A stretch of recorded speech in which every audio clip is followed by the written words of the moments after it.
takeover madness for Manchester United. It is a news frenzy at Manchester United. We know a decision has to be made on Mason Greenwood very, very soon, but we know the takeover needs to be wrapped up very soon because Ten Hag has important transfer business to attend to. So a lot of news has been coming out on this in the last few days. I'm sure you guys watched my live stream last night and my video yesterday covering a lot of the news about, you know, how the Glazers have gone to PSG to ask for a higher Qatar bid, how Premier League clubs will have a problem with PSG owning, not PSG, but Qatar owning United because they think there's some secret connections with PSG.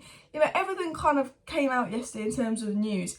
And about Sheikh Islam, about Sajim, apparently said that Sheikh Islam's bid has actually been taken seriously now. It's a significant bid. But before that, you know, they weren't taking Sheikh Islam's bid seriously, etc, etc, etc. So much news has come out, and we just got to cover it in today's video. A short, get to the point video about the news that's come out this morning from Laurie Whitwell about what's going on kind of right now. Ben Jacobs said, look, that we could be waiting another 2 weeks. And then also there's some stories on Greenwood. The Sun have given an update on Greenwood. I am going to clarify it's the Sun. Like, it was said by the Sun, the Greenwood story, but the takeover story is all from Laurie Whitwell. And then we'll talk a little bit about Kane and Højlund after that. So please do smash that like button. Of course, subscribe down below if you're new and share the video. So let's get into the Greenwood story. The Sun say Erik ten Hag is willing to bring Mason Greenwood back into the squad. Most of his teammates would also welcome him back into the dressing room if the club agrees. A final decision on Mason Greenwood is expected to be made by the Glazers within the next week. So it's the Sun reporting that United would be happy to bring Greenwood back, his teammates, Ten Hag, etc, etc, which is weird because we got a report from someone that was better than the Sun 2 months ago saying that some players would feel uncomfortable with Greenwood returning. Ten Hag, when asked about Greenwood, said, look, we know he can score goals. He didn't say I want him back, he didn't say I didn't want him back. I think the fact that Ten Hag was playing Weghorst up front last year, well, this season, might say for a footballing reason why he potentially might want Greenwood back. But I think Ten Hag goes, it's not his decision, it's Arnold's decision. If Arnold says he can stay, I think Ten Hag would use him. But if Arnold says he can't stay, then Ten Hag will look elsewhere. That's what I think is really going on. And as I've said, look, this is what, I'm just going to say what has been reported. Man United look at this 2 ways, okay? Way number 1 is Greenwood is back with the girl. You know, they're having a baby together, they're getting married. He was not found guilty, you know. They think, we could use this, he could do a TV interview, he could clear some things up, he's having a baby with her, they've settled down, etc, etc, improve his image, maybe he'll slowly be allowed back, you know, Thomas Partey plays, etc, etc, etc.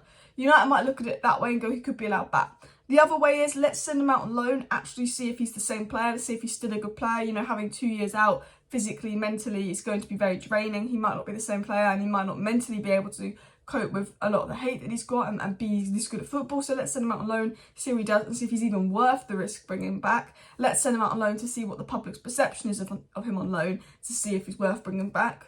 Or it's, we've kind of got to get rid of him, but we need to actually make sure we get money for him because we don't want to give him to a rival for free. So let's send him out on loan and maybe sell him to a rival. I still think he'll be sent out on loan. I think maybe he'll come back to training, but I don't think Greenwood will be putting on the Man United shirt this next season at all. I really don't see it. I think, you know, you've got to think about brand sponsorships, fans, you know, people heard those voice notes. Some people will say, bring him back, he's a brilliant striker, he scored all these goals, he's not been found guilty, he's back with the girl. And if maybe the evidence wasn't leaked, then it would be so easy for United to do that. But it's the fact that those audios and those pictures were leaked that some fans feel very, very strongly. A lot of people feel strongly because that went out in the media, and this could affect, you know, United's brand deals, etc, etc. I still think he'll go out on loan because I just think that's such a logical thing, because United can assess if he's good, what the reaction is, if he's worth the risk of bringing him back, etc, etc. I think that's probably the smartest thing United can do. And if they don't want to keep him, at least his value goes up and they can sell him to someone, you know, maybe abroad. I think he just needs to go abroad. Anyway, enough of Mason Greenwood, let's get into the takeover story. So it was said today by Ben Jacobs, the Manchester United sale process is now expected to progress to a preferred bidder within 2 weeks. Suitors all pushing for clarity before the transfer window opens. 2 weeks, so that's about 5 months then, isn't it? So Ben Jacobs is saying, look, a preferred bidder should be named within the next 2 weeks. But look, I don't trust that. I don't trust that. We've been told months ago there was a deadline and this and that. It's been 7 months. I mean, I thought 4 months of Frankie de Jong was too long. I appreciate the Frankie de Jong saga now, because this takeover saga has got me crazy. Why is it taking so long? Are they seriously considering the Sheikh Jassim bid? Is there some complications with the Jim Ratcliffe deal? There's two reasons for the delay, in my opinion. They either haven't made a decision, and this Sheikh Jassim bid's throwing them off, or it is the structure and the complication of Sir Jim's deal, how the minority shareholders are going to feel. Are they going to cause a problem? The legal kind of situation going on there. You know, it's more complicated. I think he wants to keep the 6 Glazers in and gradually buy them out. He has to borrow the money, etc. There's the suggestions behind the delay, and I'll be honest, the real reason I think for the delay is the Glazers want to make sure they can get as much money and rinse every single penny out of this club. But Laurie Whitwell said this today, and I thought this was pretty significant and interesting. He said, Sheikh Jassim has had no direct dialogue so far, and that's created scepticism. The division is such that he and his team are serious about walking away. But there is also a 5th bid, which is said to be significant. So he says, look, this fifth bid from Qatar is very, very significant. But because Sheikh Jassim himself has not really had any contact with Rain and the Glazers, the scepticism there. Now, remember when we did a video and we spoke about that thread that the Swedish Rumble put out on his Twitter? And he said, you know, he spoke about the rumours that, you know, that the 92 Foundation had fallen out with Rain and were going direct with the Glazers. And he said one of the potential reasons the 92 Foundation might have fallen out with Rain is because maybe Rain don't trust them. They don't trust that they've got the funds they claim they have, because they're not bidding, you know, actually their bids aren't crazy big when you think about it. I think the Glazers have been disappointed with their bid so far.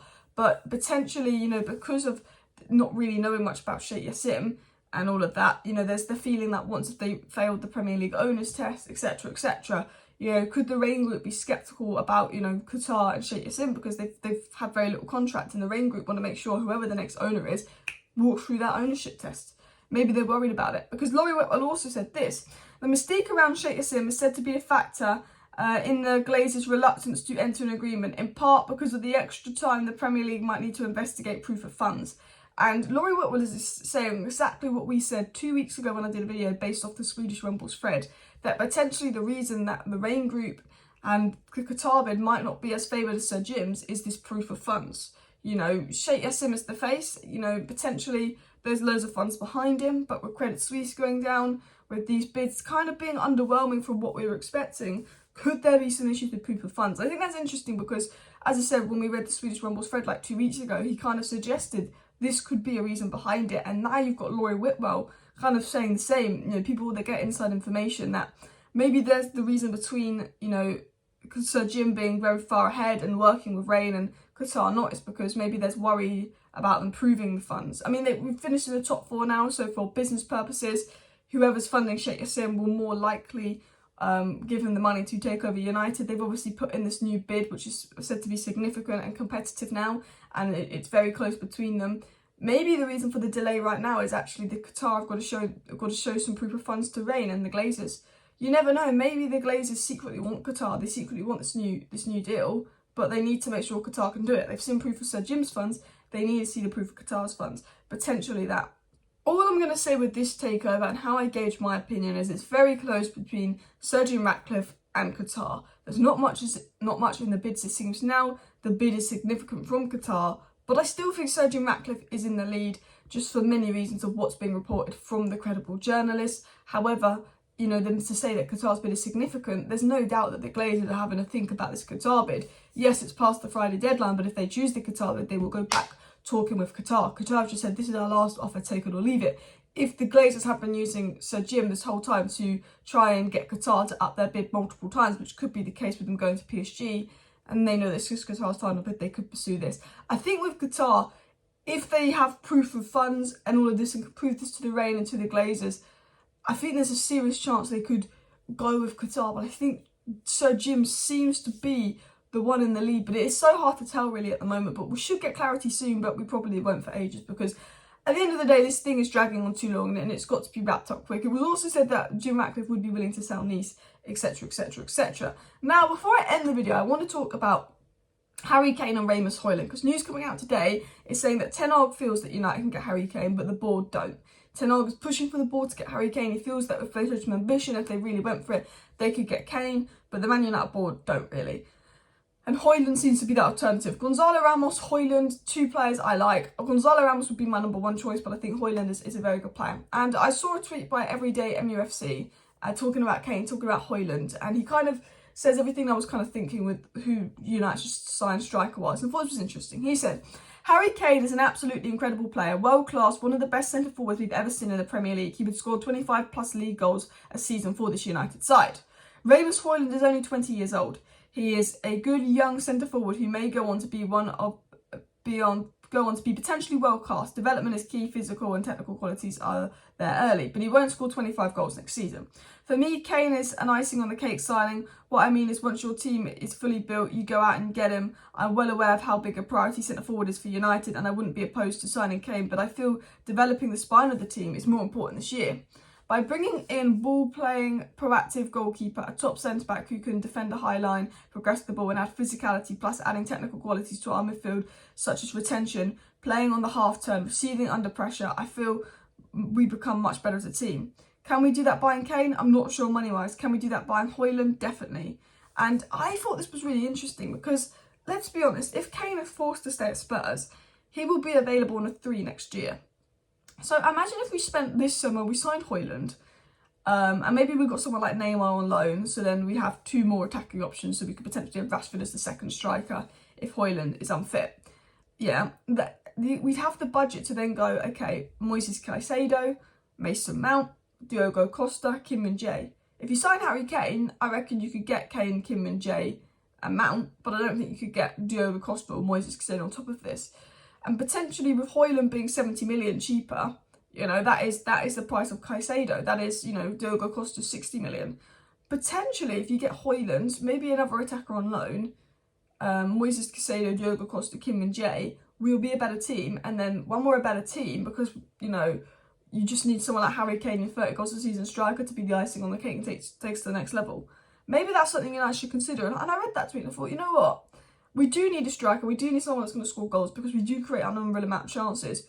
But there's definitely issues in midfield, playing out from the back, general control of games. Arsenal don't have a 30-goal season striker, but in the league they've done better than us. Man City won the league without a top striker. I think it makes a good point here. But anyway, let me know your thoughts on that. Let me know your thoughts on the news. Thank you for watching. See you next time. Bye.